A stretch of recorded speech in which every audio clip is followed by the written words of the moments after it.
Yes, students. Next topic is functions. Introduction. The word function was introduced by Leibniz. The meaning of the word function has since undergone many stages of generalization. Roughly speaking, a function is a law of correspondence under which to each element of one set there corresponds one and only one element of another set. We first give an intuitive idea of the function. A is equal to capital A is equal to ABC, capital B is equal to 3, 11, 17, 21 and 24. If we associate A with 17, then we write it like this, A to 17. ਔਰ another examples ਹੈਗੀਆਂ ਆ, ਏ ਨੂੰ ਆਪਾਂ associate ਕਰਤਾ 11 ਦੇ ਨਾਲ, B ਨੂੰ ਕਰ ਦਿੱਤਾ 21 ਦੇ ਨਾਲ, ਸੀ ਨੂੰ ਕਰ ਦਿੱਤਾ 3 ਦੇ ਨਾਲ। ਕਿ ਆਪਾਂ ਨੂੰ ਇੰਟਰੋਡਕਸ਼ਨ ਦੇ ਵਿੱਚ ਇਹੀ ਦੱਸਿਆ ਗਿਆ ਹੈ ਕਿ ਜਿਹੜਾ ਫੰਕਸ਼ਨ ਹੁੰਦਾ ਇੱਕ ਲਾਅ ਆਫ ਕੋਰਸਪੋਂਡੈਂਸ ਹੁੰਦਾ ਆ, ਜਿਹਦੇ ਵਿੱਚ ਈਚ ਐਲੀਮੈਂਟ ਆਫ ਵਨ ਸੈੱਟ ਕੋਰਸਪੋਂਡ ਕਰਦਾ ਹੁੰਦਾ ਹੈ one and only one element of another set ਦੇ ਨਾਲ। ਠੀਕ ਹੈ, ਅਤੇ ਫਿਰ ਇਹਦੇ ਵਿੱਚ ਅੱਗੇ ਆਉਂਦਾ in this association each element of A has been associated with some element of B. Moreover, no element of A has been associated with more than one element of B. Such an association between elements of A and B is called a function. ਇਹਦਾ ਮਤਲਬ ਇਹ ਹੈ ਕਿ ਜਿਹੜੇ A set ਦੇ elements ਹੈਗੇ ਆ, ਉਹਨਾਂ ਦੇ ਵਿੱਚੋਂ ਇੱਕ ਐਲੀਮੈਂਟ ਹੀ B ਐਲੀਮੈਂਟ ਦੇ ਇੱਕ ਐਲੀਮੈਂਟ ਦੇ ਨਾਲ ਰਿਲੇਸ਼ਨ ਰੱਖ ਸਕਦਾ ਹੈ, ਉਹਨੂੰ ਆਪਾਂ ਫੰਕਸ਼ਨ ਦੀ ਕੈਟਾਗਰੀ 'ਚ ਲੈ ਕੇ ਆਵਾਂਗੇ। From the set A to set B it is usually denoted by function ਨੂੰ ਆਪਾਂ ਡਿਨੋਟ ਕਰਦੇ ਹੈਗੇ ਆ ਐਫ ਦੇ ਨਾਲ, ਜੀ ਦੇ ਨਾਲ, ਐਚ ਦੇ ਨਾਲ। ਔਰ ਇਹਨੂੰ ਆਪਾਂ ਲਿਖਣ ਦਾ ਜਿਹੜਾ ਢੰਗ ਹੈਗਾ ਇੱਦਾਂ ਆ, F colon A to B ਔਰ A to B। F is a function from the set A to set B। ਜਿਹੜੇ ਸੈੱਟ A ਦੇ ਐਲੀਮੈਂਟਸ ਹੋਣਗੇ, ਸੈੱਟ A ਦੇ, ਉਹਨੂੰ ਆਪਾਂ ਡੋਮੇਨ ਕਵਾਂਗੇ ਫੰਕਸ਼ਨ ਦੀ। ਜਿਹੜੇ B ਦੇ ਐਲੀਮੈਂਟਸ ਹੋਣਗੇ ਉਹਨੂੰ ਆਪਾਂ ਰੇਂਜ ਕਵਾਂਗੇ, ਸਿੰਪਲੀ ਰੇਂਜ ਵੀ ਕਹਿ ਸਕਦੇ ਹਾਂ ਔਰ ਰੇਂਜ ਸਪੇਸ ਵੀ ਕਹਿ ਸਕਦੇ ਹਾਂ। The element y of the set B which is associated with an element x of the set A is usually denoted by f of x or read as f of x. Range, we can write it like this as y is equal to fx. The element fx is said to be the value of the function f at x or the image of x under f. The set of all values of f is called range of the function. ਕਿ ਜਿਹੜਾ ਪੂਰਾ set ਬਣੇਗਾ F ਦਾ ਉਹਨੂੰ ਆਪਾਂ range ਕਵਾਂਗੇ। ਜਿਹੜੀ ਇੱਕ element ਹੋਏਗਾ ਦਾ ਐਲੀਮੈਂਟ ਐਫ ਐਕਸ, ਜਿਹੜਾ ਐਫ ਐਕਸ ਦਾ ਇੱਕ ਐਲੀਮੈਂਟ ਹੋਊਗਾ ਜਿਹੜਾ ਕਿ ਫੰਕਸ਼ਨ ਦੀ ਵੈਲਿਊ ਹੋਊਗੀ, ਉਹਨੂੰ ਆਪਾਂ ਇਮੇਜ ਕਵਾਂਗੇ ਐਕਸ ਦੀ ਅੰਡਰ ਐਫ। ਠੀਕ ਹੈ, the element x to which is associated fx itself is called pre-image of fx। ਔਰ ਜਿਹੜਾ x ਐਲੀਮੈਂਟ ਹੋਏਗਾ ਜਿਹੜਾ fx ਦੇ ਨਾਲ ਐਸੋਸੀਏਟ ਹੋਏਗਾ ਉਹਨੂੰ ਆਪਾਂ ਪ੍ਰੀ ਇਮੇਜ ਕਵਾਂਗੇ। ਐਗਜ਼ਾਮਪਲ ਆਪਾਂ ਇੱਥੋਂ ਕੰਸੀਡਰ ਕਰ ਲੈਂਦੇ ਹਾਂ ਕਿ A ਦੇ ਵਿੱਚ ABC ਆ, B ਦੇ ਵਿੱਚ 3, 11, 17, 21, 24 ਆ। Then range space and the set ਆਪਣੇ ਕੋਲ ਆ ਰਹੇ ਹੈਗੇ ਆ 11, 21, 3 ਇਜ਼ ਦਾ ਇਮੇਜ ਸੈੱਟ ਔਰ ਰੇਂਜ ਆਫ ਦਾ ਫੰਕਸ਼ਨ। ਆਪਾਂ ਉੱਪਰ ਇੱਥੇ ਡਿਸਕਸ ਕੀਤੀ ਸੀਗੀ ਜਦੋਂ ਆਪਾਂ ਆਹ ਸੈੱਟ ਲਿਆ ਸੀਗਾ, ਉਹਦੇ ਵਿੱਚ ਆਪਣੇ ਕੋਲ A ਦੀ ਰੇਂਜ ਕੀ ਆ ਗਈ 11 ਆ ਗਈ, B ਦੀ ਆ ਗਈ 21, C ਦੀ ਆ ਗਈ 3। ਸੋ ਤਾਂ ਕਰਕੇ 11, 21, 3 ਜਿਹੜੇ ਇਹ ਆਪਣੇ ਕੋਲ ਇਮੇਜ ਸੈੱਟ ਬਣਿਆ ਜਾਂ ਰੇਂਜ ਬਣ ਗਈ। ਡੈਫੀਨੇਸ਼ਨ ਆਪਣੇ ਕੋਲ ਆ ਗਈ ਕਿ x ਅਤੇ y ਕੋਈ ਦੋ ਨੋਨ ਐਮਪਟੀ ਸੈਟਸ ਆ। A function f defined from x to y is a rule or collection of rules which associates or associate to each element x in x, small x in capital X, a unique element y in capital Y। ਜਿੱਦਾਂ ਜਿੱਦਾਂ ਆਪਾਂ question ਕਰਦੇ ਜਾਵਾਂਗੇ ਆਪਾਂ ਨੂੰ ਇਹ ਜਿਹੜੀਆਂ definitions ਜਿਹੜੀਆਂ ਕਲੀਅਰ ਹੋ ਜਾਣਗੀਆਂ। ਫਿਲਹਾਲ ਇਹ ਬਿਲਕੁਲ ਪਿਓਰ ਮੈਥਮੈਟਿਕਸ ਚੱਲਦਾ ਪਿਆ, ਜਿਹਦੇ ਕਰਕੇ ਤੁਹਾਨੂੰ ਡੈਫੀਨੇਸ਼ਨਸ ਨੂੰ ਹਜੇ ਐਜ਼ ਇਟ ਇਜ਼ ਪੜ੍ਹ ਕੇ ਫਿਰ ਉਦੋਂ ਬਾਅਦ ਜਦੋਂ ਕੁਐਸਚਨਸ ਤੁਸੀਂ ਪ੍ਰੈਕਟੀਕਲ ਸੋਲਵ ਕਰ ਲਓਗੇ ਫਿਰ ਤੁਹਾਨੂੰ ਇਹ ਕਲੀਅਰ ਹੋ ਜਾਣਗੇ। The word function is also termed as mapping ਵੀ ਕਹਿੰਦੇ ਆ, ਕੋਰਸਪੋਂਡੈਂਸ ਵੀ ਕਹਿੰਦੇ ਆ, ਟਰਾਂਸਫੋਰਮੇਸ਼ਨ ਕਹਿੰਦੇ ਆ। ਹਜੇ ਇਹ ਸਿਰਫ ਥਿਊਰੀ ਹੀ ਪੋਰਸ਼ਨ ਚੱਲਦਾ ਹੈ, ਸੋ ਇਸ ਕਰਕੇ ਥੋੜ੍ਹਾ ਜਿਹਾ ਆਪਾਂ ਇਹਨੂੰ ਰੀਡ ਕਰਨਾ ਆਪਣੇ ਲਈ ਜ਼ਰੂਰੀ ਹੈਗਾ। The unique element y of y is called value of f at x. It is written as f of x is equal to y. The element x of capital X is called pre-image. The set capital X is called domain. The set capital Y is called codomain. The set consisting of all images of elements of x and f is called range। ਠੀਕ ਹੈ, then next ਆਪਣੇ ਕੋਲ ਹੁੰਦਾ ਆ ਕਿ on to function ਕੀ ਹੁੰਦਾ। On to function ਹੁੰਦਾ ਆ ਕਿ ਇਹਨੂੰ ਆਪਾਂ ਸਰਜੈਕਟਿਵ ਫੰਕਸ਼ਨ ਵੀ ਕਹਿੰਦੇ ਹਾਂ। ਇਹ F function F from X to Y is said to be onto if every element in Y, ਪਹਿਲਾਂ ਆਪਾਂ ਵਾਈ ਦੀ ਗੱਲ ਕੀਤੀ, is an image of at least one element in X. ਕਿ ਐਵਰੀ ਐਲੀਮੈਂਟ ਜਿਹੜੀ ਵਾਈ ਦੇ ਵਿੱਚ ਹੈ ਉਹ ਘੱਟੋ ਘੱਟ ਇੱਕ ਐਲੀਮੈਂਟ ਜਿਹੜਾ ਕਿ ਐਕਸ ਦੇ ਵਿੱਚੋਂ ਆਊਗਾ ਉਹਦੀ ਇਮੇਜ ਜ਼ਰੂਰ ਹੋਣੀ ਚਾਹੀਦੀ। ਦੈਨ ਇਹ ਫੰਕਸ਼ਨ ਔਨ ਟੂ ਕਵਾਂਗੇ ਇਹਨੂੰ, ਜਿਹਨੂੰ ਕਿ ਆਪਾਂ ਸਰਜੈਕਟਿਵ ਵੀ ਕਹਿ ਸਕਦੇ ਹੈਗੇ ਹਾਂ। ਦੈਨ ਹੈਗਾ 1 ਫੰਕਸ਼ਨ ਕਿ ਇਹ function F from X to Y said to be 1 ਔਰ ਇੰਜੈਕਟਿਵ if and only if different element of x have different images in y।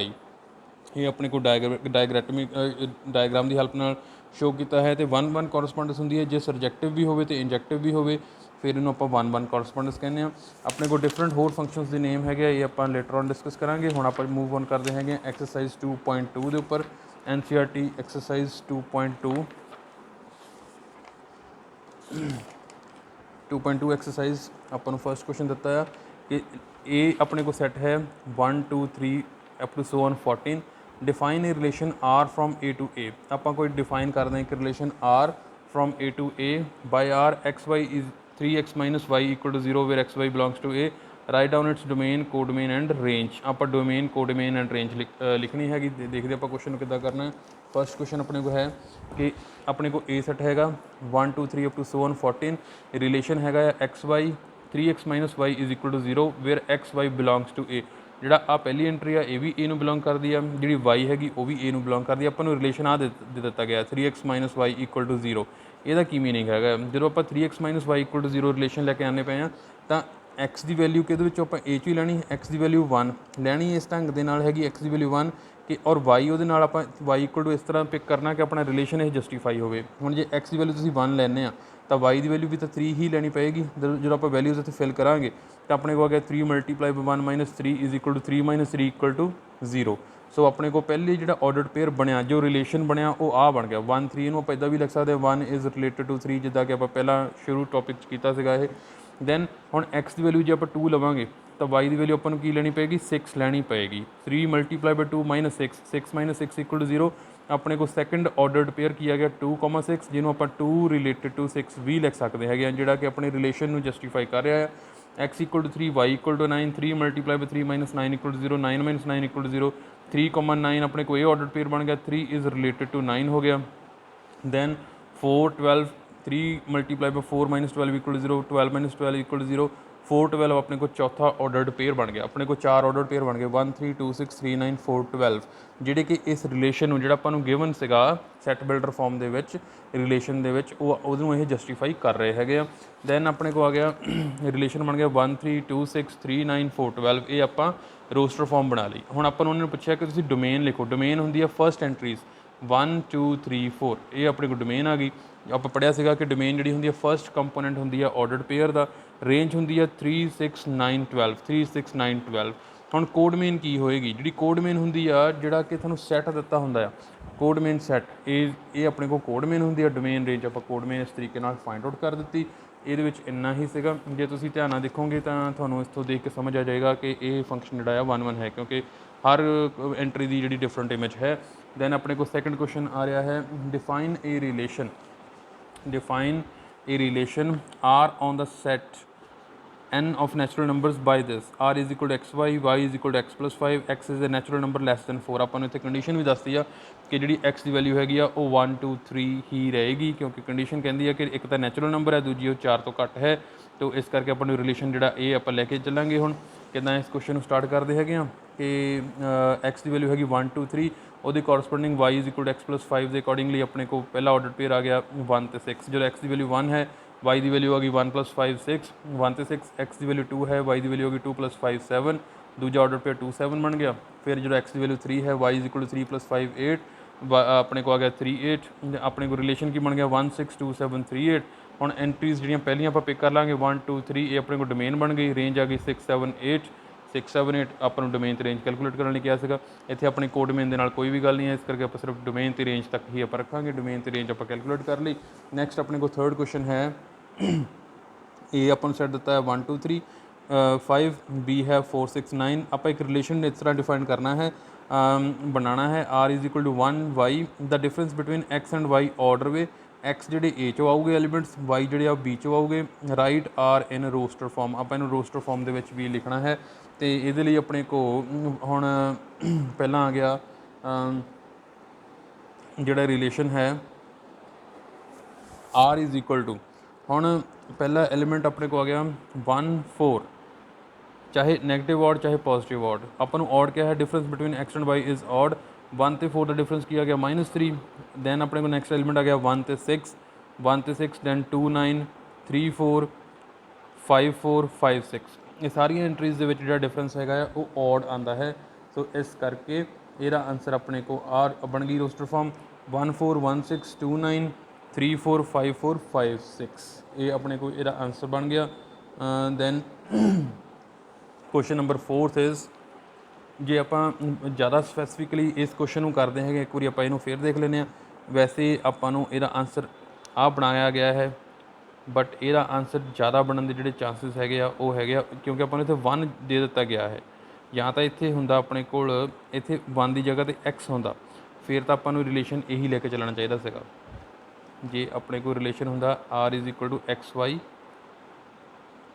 And ਪਿੱਛੇ ਵਾਲੀ ਕੰਡੀਸ਼ਨ ਸਾਰੀ, ਤਾਂ ਫਿਰ ਆਪਣੇ ਕੋਲ ਰਿਲੇਸ਼ਨ ਆਹੀ ਰਹਿਣਾ ਚਾਹੀਦਾ ਸੀਗਾ। ਜੇ ਹੁਣ ਆਪਾਂ ਨੂੰ ਇੱਥੇ 1 ਦੇ ਦਿੱਤਾ ਗਿਆ ਆ, ਤਾਂ ਇਹਦੇ ਅਕੋਰਡਿੰਗਲੀ ਰਿਲੇਸ਼ਨ ਆਪਾਂ ਨੂੰ ਇੱਥੇ ਫਿਨਿਸ਼ ਕਰਨਾ ਚਾਹੀਦਾ 1416। ਟੂ ਬੀ ਵੈਰੀ ਸਪੈਸੀਫਿਕ ਇਹਦਾ ਆਂਸਰ ਇਹ ਬਣੇਗਾ।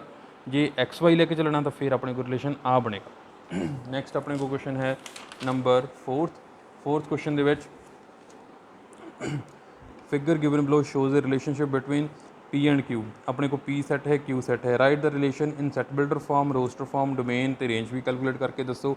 ਇਹ ਆਪਾਂ ਨੂੰ ਜਿਹੜੀ ਡਾਇਗਰਾਮ ਹੈ 5 6 7 3 4 5 ਇੱਕ ਡਾਇਗਰਾਮ ਦੇ ਦਿੱਤੀ ਗਈ ਹੈ। ਆਪਾਂ ਨੂੰ ਕਿਹਾ ਆ ਕਿ ਤੁਸੀਂ ਰਿਲੇਸ਼ਨ ਬਣਾਉਣਾ ਆ ਸੈੱਟ ਬਿਲਡਰ ਫਾਰਮ ਦੇ ਵਿੱਚ ਆਪ, ਅਤੇ ਇਹਦੇ ਲਈ ਆਪਾਂ ਕੀ ਕਰ ਸਕਦੇ, ਤੁਸੀਂ ਦੇਖੋ ਕਿ P ਦੇ ਐਲੀਮੈਂਟਸ ਜਿਹੜੇ ਆ ਉਹ 5 6 7 ਆ, Q ਦੇ ਐਲੀਮੈਂਟਸ 3 4 5 ਆ। P ਦੇ ਐਲੀਮੈਂਟ ਤੋਂ Q ਦੇ ਐਲੀਮੈਂਟ 2 ਲੈਸ ਆ, ਤਾਂ ਆਪਾਂ ਕੀ ਕਰਾਂਗੇ, ਜਿਹੜੇ ਇੱਧਰਲੇ ਐਲੀਮੈਂਟ ਹੁੰਦੇ ਆ ਇਹਦੇ ਐਲੀਮੈਂਟ ਆਪਾਂ ਇਹਨਾਂ ਨੂੰ X ਕਹਿੰਦੇ ਆ, ਇਹਨਾਂ ਨੂੰ ਆਪਾਂ Y ਕਹਿੰਦੇ ਹੁੰਦੇ ਆ। ਤਾਂ ਆਪਾਂ ਕੀ ਲਿਖਾਂਗੇ, Y ਆਪਣੇ ਕੋਲ ਕੀ ਆ ਗਿਆ, ਤਾਂ ਆਪਣੇ ਕੋਲ ਰਿਲੇਸ਼ਨ ਜਿਹੜਾ ਬਣ ਜਾਏਗਾ R = XY, Y = X - 2, ਕਿਉਂਕਿ Y ਜਿਹੜਾ ਸੈੱਟ ਹੈ ਉਹ P ਸੈੱਟ ਦੇ ਵਿੱਚੋਂ 2 ਐਲੀਮੈਂਟ 2 ਮਾਈਨਸ ਹੋ ਰਿਹਾ ਹੈ, ਤਾਂ ਆਪਣੇ ਕੋਲ ਰਿਲੇਸ਼ਨ ਆ ਬਣ ਗਿਆ Y = X - 2। ਹੁਣ X ਕਿੱਚੋਂ ਆਉਂਦਾ, X P ਚੋਂ ਆਉਂਦਾ ਪਿਆ ਆ, ਔਰ Y ਕਿੱਚੋਂ ਆਉਂਦਾ ਪਿਆ, Y ਜਿਹੜਾ Q ਚੋਂ ਆਉਂਦਾ ਪਿਆ ਹੈ, Y Q ਚੋਂ ਆਉਂਦਾ ਪਿਆ ਹੈ। ਤਾਂ ਇਹਦੇ ਲਈ ਆਪਣੇ ਕੋਲ ਹੁਣ ਜਦੋਂ X ਦੀ ਵੈਲਿਊ ਆ ਗਈ 5, X ਦੀ ਵੈਲਿਊ ਆ ਗਈ 5, Y ਦੀ ਵੈਲਿਊ ਆਪਣੇ ਕੋਲ ਆਉਂਦੀ ਪਈ 3, X ਦੀ ਵੈਲਿਊ ਆ ਗਈ 6, Y ਆ ਗਿਆ 4, X ਆ ਗਿਆ 7 ਔਰ Y ਉਹਦੇ ਅਕੋਰਡਿੰਗਲੀ ਆ ਗਿਆ 5। ਹੁਣ ਜਦੋਂ ਆਪਾਂ ਇਹਨੂੰ ਕੈਲਕੂਲੇਟ ਕਰ ਲਾਂਗੇ, ਆਪਾਂ ਨੂੰ ਕਿਹਾ ਆ ਕਿ ਤੁਸੀਂ ਇਸ ਫਾਰਮ ਨੂੰ ਪਹਿਲਾਂ ਸੈੱਟ ਬਿਲਡਰ ਫਾਰਮ 'ਚ ਲਿਖੋ। ਆਪਾਂ ਸੈੱਟ ਬਿਲਡਰ ਫਾਰਮ ਦੇ ਵਿੱਚ ਇੱਦਾਂ ਲਿਖ ਦਿੱਤਾ R = XY, Y = X - 2, X belongs to P, Y belongs to Q। ਜਦੋਂ ਆਪਾਂ ਇਹਨੂੰ ਹੁਣ ਰੋਸਟਰ ਫਾਰਮ 'ਚ ਲੈ ਕੇ ਜਾਵਾਂਗੇ, ਜਾਂ ਇਹਨੂੰ ਆਪਾਂ ਟੂ ਬੀ ਵੈਰੀ ਸਪੈਸੀਫਿਕ ਇਹਨੂੰ ਆਪਾਂ ਸੈੱਟ ਬਿਲਡਰ ਫਾਰਮ 'ਚ ਲਿਖਦੇ ਹਾਂ R = XY, Y = X - 2, X belongs to P, Y belongs to Q। ਆਪਾਂ X ਦੀ ਕੰਡੀਸ਼ਨ ਵੀ ਦੱਸ ਸਕਦੇ ਹਾਂ ਕਿ X ਦੀਆਂ ਇੱਥੇ 2 ਕੰਡੀਸ਼ਨਸ ਬਣ ਸਕਦੀਆਂ, ਆਪਾਂ ਦੋਨਾਂ 'ਚੋਂ ਜਿਹੜੀ ਆਪਾਂ ਨੂੰ ਠੀਕ ਲੱਗਦੀ ਆਪਾਂ ਉਹ ਲਿਖ ਸਕਦੇ ਹੈਗੇ ਆ। ਕਿ ਇਹਦੇ ਵਿੱਚ ਕੰਡੀਸ਼ਨ ਦੇ ਵਿੱਚ ਆਪਾਂ ਦੱਸਦਾ ਕਿ X ਜਿਹੜਾ 7 ਤੋਂ ਲੈਸ ਵੀ ਹੈ, ਉਹਦੇ ਇਕੁਅਲ ਵੀ ਹੈ, X ਜਿਹੜਾ 5 ਤੇ ਵੱਡਾ ਵੀ ਹੈਗਾ ਅਤੇ ਉਹਦੇ ਇਕੁਅਲ ਵੀ ਹੈਗਾ। ਜਾਂ ਆਪਾਂ ਕੰਡੀਸ਼ਨ ਆ ਲਿਖ ਸਕਦੇ ਹਾਂ ਕਿ X <8, X greater 4। ਸੋ ਆਪਣੇ ਕੋਲ ਇਹ ਜਿਹੜੀ ਹੈ ਇਹਦੀ ਫਾਰਮ ਬਣ ਗਈ। ਨੈਕਸਟ ਆਪਾਂ ਨੂੰ ਕਿਹਾ ਗਿਆ ਹੈ ਕਿ ਆਪਾਂ ਲਿਖਣਾ ਹੈ ਆ ਆਪਣੇ ਕੋਲ ਆ ਗਈ ਸੈੱਟ ਬਿਲਡਰ ਫਾਰਮ, ਆ ਸੈੱਟ ਬਿਲਡਰ ਫਾਰਮ ਆ ਗਈ। ਦੈਨ ਆਪਾਂ ਹੁਣ ਰੋਸਟਰ ਫਾਰਮ ਜਦੋਂ ਲਿਖਣ ਲੱਗਾਂਗੇ, ਰੋਸਟਰ ਫਾਰਮ ਆ ਗਈ ਜਿਹੜੇ ਆਪਣੇ ਆਰਡਰਡ ਪੇਅਰ ਬਣੇ ਸੀਗੇ।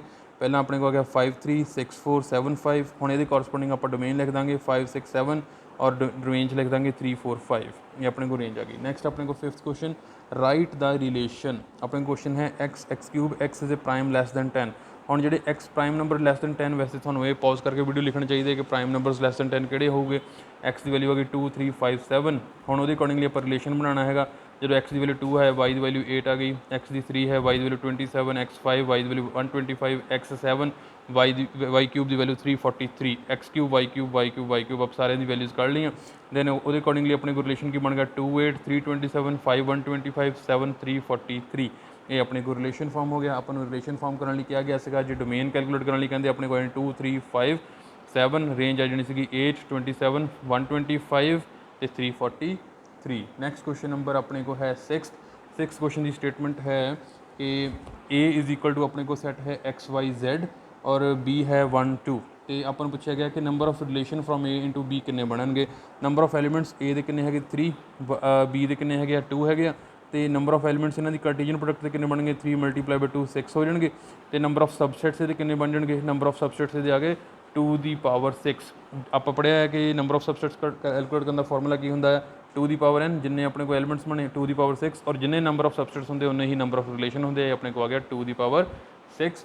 ਲਾਸਟ ਕੁਐਸਚਨ ਜਿਹੜਾ ਇਸ ਐਕਸਰਸਾਈਜ਼ ਦਾ ਹੈ ਕਿ R ਕੋਈ ਰਿਲੇਸ਼ਨ ਹੈਗਾ ਤੁਹਾਡੇ ਕੋਲ on Z defined by R = AB, AB belongs to Z, A - B is an integer. ਅਤੇ ਆਪਾਂ ਨੂੰ ਡੋਮੇਨ ਤੇ ਰੇਂਜ ਪੁੱਛੀ ਗਈ ਹੈ, ਅਤੇ ਜਿਹੜੀ AB ਹੈ ਉਹ Z ਨੂੰ ਬਿਲੋਂਗ ਕਰਦਾ, ਅਤੇ A - B ਕੀ ਹੋਊਗਾ। ਹੁਣ ਡੋਮੇਨ ਕੀ ਹੈ, ਡੋਮੇਨ ਵੀ ਇੰਟੀਜਰ ਦੀ ਹੈ ਔਰ ਰੇਂਜ ਵੀ ਇੰਟੀਜਰ ਦੀ ਹੀ ਹੋਏਗੀ। ਸੋ ਇਹ ਸੀਗੀ ਤੁਹਾਡੀ ਐਕਸਰਸਾਈਜ਼।